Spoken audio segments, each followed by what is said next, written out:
Hello everyone and warmly welcome है दोस्तों आप सभी लोगों का आईएफएस की इस शानदार प्लेटफॉर्म के ऊपर। तो दोस्तों स्वेट पीजी का रिजल्ट लग चुका है और उसी के साथ साथ आईएफएस के होनहार एंड मेहनती बच्चों ने इस एग्ज़ाम में जो है बहुत ही शानदार और लाजवाब परफॉर्मेंस दिया है। तो बात करते हैं स्वेट पीजी के एक कैंडिडेट्स के साथ जिन्होंने इस एग्ज़ाम को बहुत ही शानदार मार्क के साथ जो है क्वालिफाई किया है। उसी के साथ साथ आईआईटी जाम बीटी को और जब गैडबी का रिजल्ट लगेगा तो यकीनन वो जो है एक बेहतरीन रैंक को हासिल करेंगे। तो इतने मल्टीपल एग्जाम्स को क्वालिफाई किया है तो यकीनन उनकी जर्नी जो है वो शानदार और लाजवाब रही होगी। तो जानते हैं उनकी जर्नी क्या रही थी, किस तरीके का उनका प्रिपरेशन रहा था और बाकी सारी चीज़ों को उनके ही थ्रू। तो हेलो, हेलो सर। थोड़ा अपने बारे में बताइए हमें। सर माई सेल्फ मयूर प्रफुल्ल शिंदे। मैं महाराष्ट्र धुलिया से बिलोंग करता हूँ और मैंने मेरी बीएससी जैन सीनियर कॉलेज धुले से कंप्लीट की है। और मैंने अभी आईआईटी जैम का एग्ज़ाम दिया, उसमें भी मेरा अच्छी रैंक आई थी 931। उसके बाद मैंने सीयूईटी पीजी बायो इन्फॉर्मेटिक्स और लाइफ साइंसेस में दिया। और उसके बाद अभी गैट भी दी थी मैंने, जो 20 अप्रैल को दी। तो आपने इतने मल्टीपल एग्जाम्स को दिया है। जी। तो जैसे आपने बताया कि आप आईआईटी जाम को क्वालिफाई हो, स्वीट पीजी में भी आपका अच्छा स्कोर आया है और गैडबी में भी हो जाएगा। तो पहले तो मयूर जी सर। आपको कॉन्ग्रेचुलेशंस मेरी तरफ से, पूरे आईएफएस फैमिली की तरफ से। Thank you sir. अब मुझे ये बताओ कि आपकी प्रिपरेशन जर्नी क्या रही थी। सर मैंने स्टार्ट तो पहले आईआईटी जैम को टारगेट करते हुए किया था। मैंने लास्ट ईयर 2024 में फेब में बैच ली थी, तब मैंने स्टार्ट किया था आईआईटी जैम को, आईआईटी जैम का सिलेबस, क्योंकि मुझे पता था कि टीफर का भी और उसके बाद सीयूईटी भी जो और गैट भी सबका सिलेबस एक ही है। अगर मैंने एक ही एग्जाम को टारगेट किया तो मल्टीपल एग्जाम टारगेट होते ही है, क्योंकि सिलेबस सेम है। तो फिर मैंने आईआईटी जैम के हिसाब से मैंने पूरा सिलेबस अपना कवर किया था। फिर आईआईटी जैम दी मैंने। आईआईटी जैम होने के बाद मैंने थोड़ा गैप लिया, फिर उसके बाद सीयूईटी पीजी के एप्लीकेशन फॉर्म आया, उसको मैंने फिल किया। उसके बाद सीयूईटी पीजी के लिए मैंने प्रिपरेशन स्टार्ट की, उसका पेपर दिया। उसके बाद उसका भी रिजल्ट आया, उसमें उसमें भी क्वालिफाई हो ही गया मैं सर। उसके बाद गैट बी का पेपर था 20 अप्रैल को। फिर उसका भी मैंने प्रिपरेशन किया उसको। सर गैट बी का ऐसा था कि सिलेबस सिलेबस तो सेम ही है, और उसके ऊपर से एक मोटिवेशन ऐसा था कि उसमें स्टाइफंड भी मिलता है। फिर बच्चों को एक ऐसा होता है कि स्टाइफंड भी अगर मिला तो और अच्छे से पढ़ाई करते हो ऑब्वियसली, क्योंकि वो भी हमें बाद में यूज ही होने वाले हैं, जो भी अपने को पैसे मिलेंगे वो उसके लिए। अब मुझे ये बताओ कि जैसे आपने आपकी प्रिपरेशन जर्नी के बारे में बताया सॉरी। जी। अब मुझे ये बताओ कि आपकी एजुकेशनल जर्नी क्या रही थी।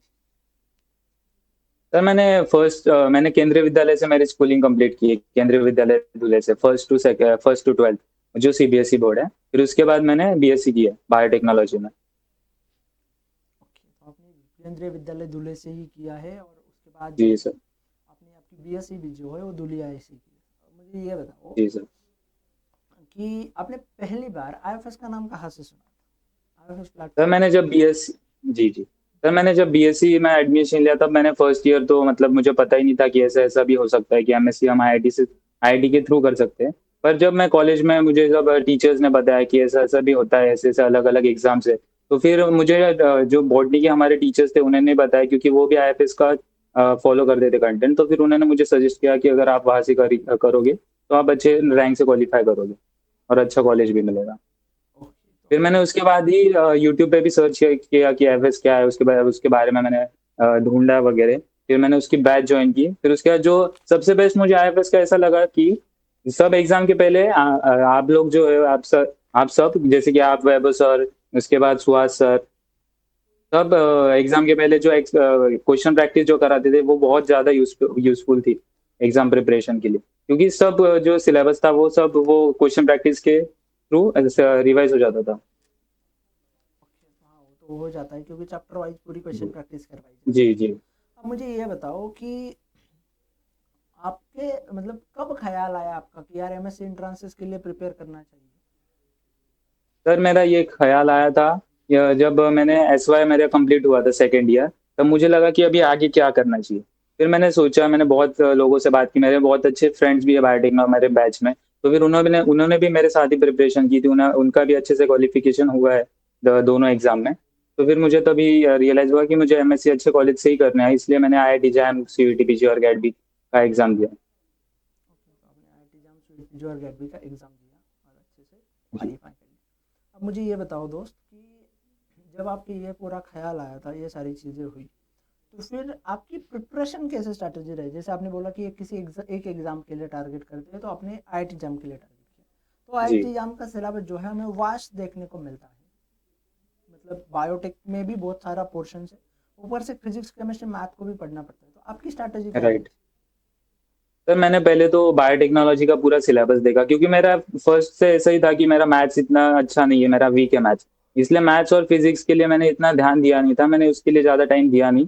मैंने ज़्यादा से ज़्यादा जो ये था मेरा टाइम, मैंने बायोटेक के सिलेबस के लिए सिलेबस कंप्लीट करने के लिए दिया था। मैं दिन में ऐसा करता था, पहले लेक्चर देखता था, नोट्स, फिर क्वेश्चन प्रैक्टिस, नोट्स, जो डेली रूटीन था आईआईटी जैम का भी, जो मैंने बताया आपको कि मैंने पहले तो सर परत करता का रिकॉर्ड यहाँ तक पे डेली रूटीन था जो पढ़ाई का था, तो मैं ऐसा फॉलो करता था। पहले तो मैं पूरे लेक्चर्स कंप्लीट कर लेता था, उसके जो नोट्स थे वो लिख लेता था, उसके बाद उन्हें रिवाइज करता था। उसके बाद जो क्वेश्चन आप देते थे लेक्चर्स में वो कंप्लीट करता था, उसको प्रैक्टिस करता था। उसके बाद जब रात में सोने का टाइम होता था, तब उससे फिर से जो नोट्स लिखे हुए मैंने वो फिर से रिवाइज करके फिर सोता था। ऐसे ही डेली मैंने किया था एग्जाम्स के लिए कभी। और सर मेन प्रॉब्लम ऐसा होता है कि हम कॉलेज में भी है, तो फिर हमें लेक्चर्स भी अटेंड करने पड़ते हैं, तो वो भी था। तो मैंने मेरा प्लान ऐसा था कि मैंने लास्ट में जब एग्जाम पास में आई थी, 1 महीना बचा था, तब मैंने लाइब्रेरी ज्वाइन कर ली थी प्राइवेट। तो फिर मैं मतलब लाइब्रेरी में जाके ही पढ़ता था, सुबह 10 बजे जाता था और रात में 10 बजे आता था। उसके अंदर कॉलेज का अगर कुछ प्रैक्टिकल वगैरह हुआ, तो फिर वो अटेंड करने के लिए अंदर चला जाता था और फिर रिटर्न फिर से लाया।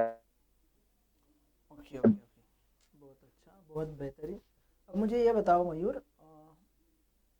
कि जो भी नए बच्चे, जो भी नए दोस्त हैं आपके, जूनियर है आपके, जो प्रिपरेशन करना चाह रहे हैं स्वीट पीजी के लिए, तो उनके लिए क्या सजेशन देना चाहोगे? ने मुझे पूछा कि मैं जो है न्यू स्टूडेंट्स है उसके लिए उन्हें क्या सजेशन दूंगा मैं, तो फिर मेरा एक यही सजेशन होगा कि आप आईआईटी जैम को ही फॉलो कीजिए मेरे हिसाब से, क्योंकि मैंने वही किया था, क्योंकि उसका सिलेबस एक ही है।